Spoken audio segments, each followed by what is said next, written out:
This is the victory parade you didn't see coming. This is NFL Total Access.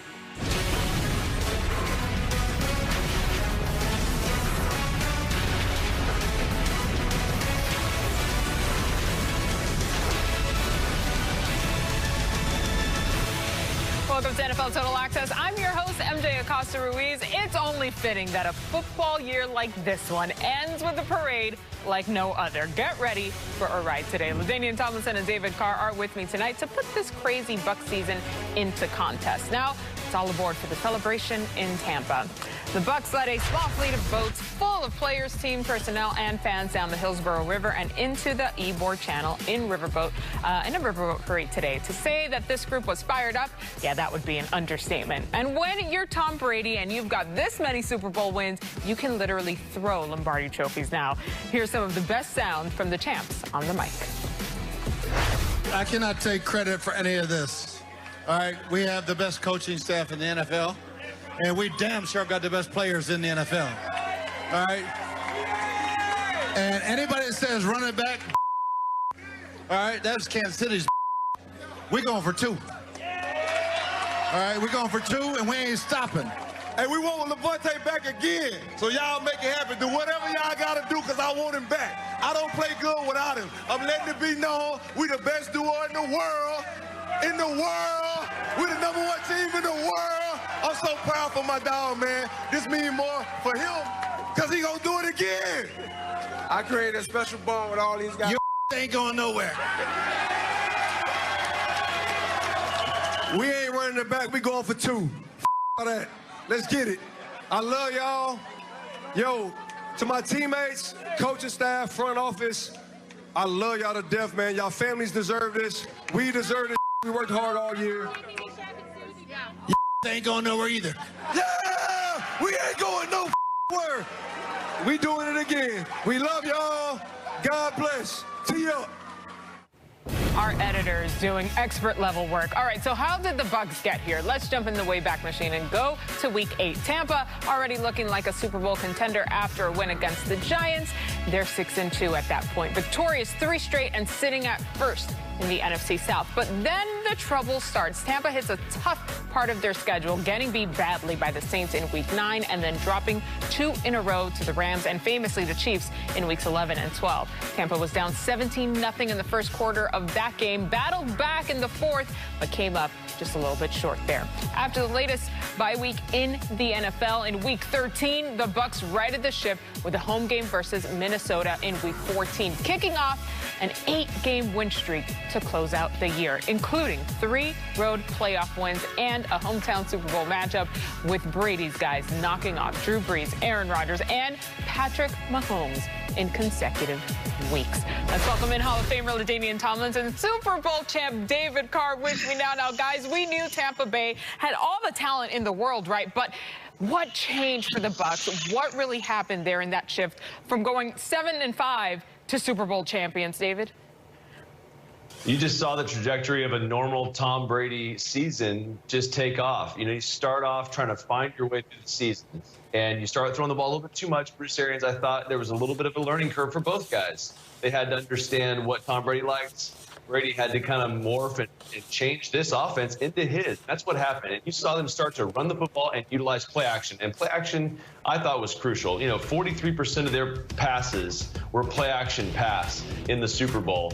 And when you look at it, that was what changed the football game. That was what changed their entire season. Being able to utilize Gronk in the inline position to pound the rock, to pound those defensive ends, use those big backs. It was exactly like what we saw Tom Brady do with the Patriots a couple years ago with Sony Michel in the I formation. This was the same thing, just different color jerseys. You know, so for me, that was what changed the course of this season. When they went from being a throw it all over the yard, no risk it, no biscuit team, to basically what Tom Brady's done his whole career, run the football downhill, utilize play action, find the matchups, and get them into the exact right play every time. And that's the beauty of Tom Brady, and he did it again.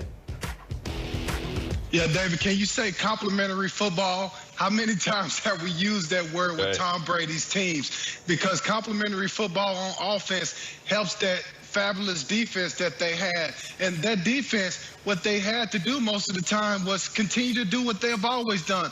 Pressure the quarterback, get up in your face, play aggressive, turn the football over, get more possessions for your offense. And when you do that, your offense is able to flow a little bit better with the run game. It's been said that the best defense is a run game. And why is that? It's because you can control time of possession. You keep your defense off the field. You keep those guys fresh.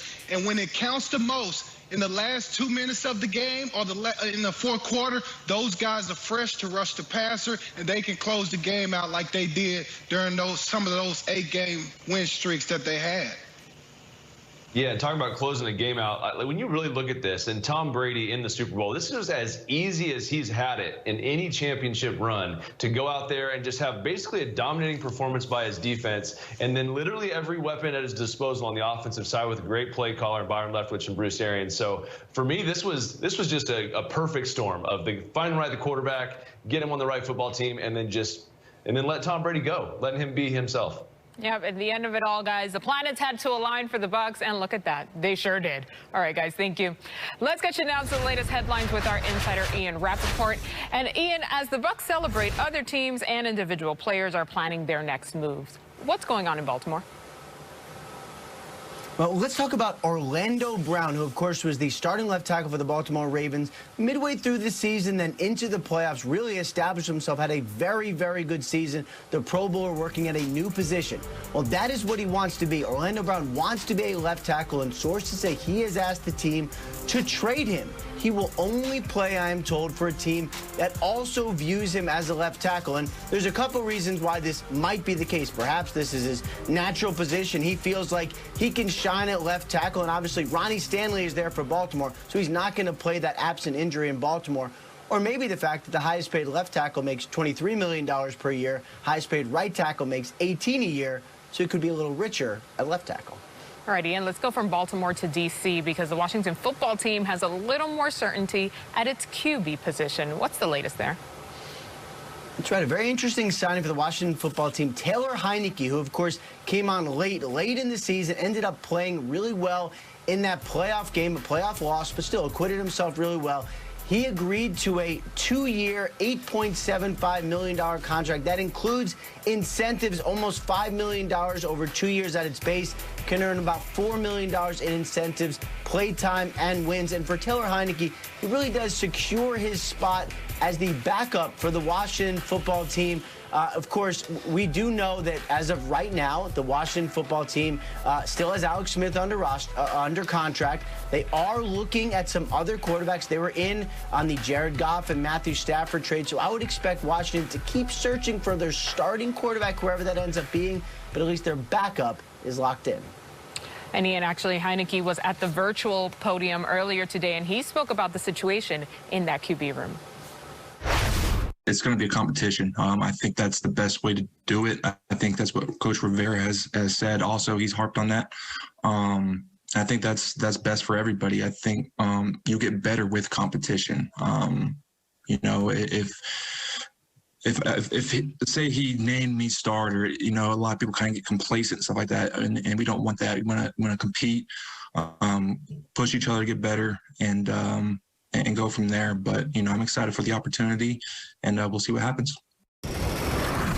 Remember back when MJ was in his heyday and advertisers told us to be like Mike? And it sounded great, but in the end, you couldn't be like Mike because, you know, you weren't Mike. Now think about every NFL GM. They saw what the Bucs did. They saw a dream get shattered, a cheetah get trapped, a $500 million get frozen in an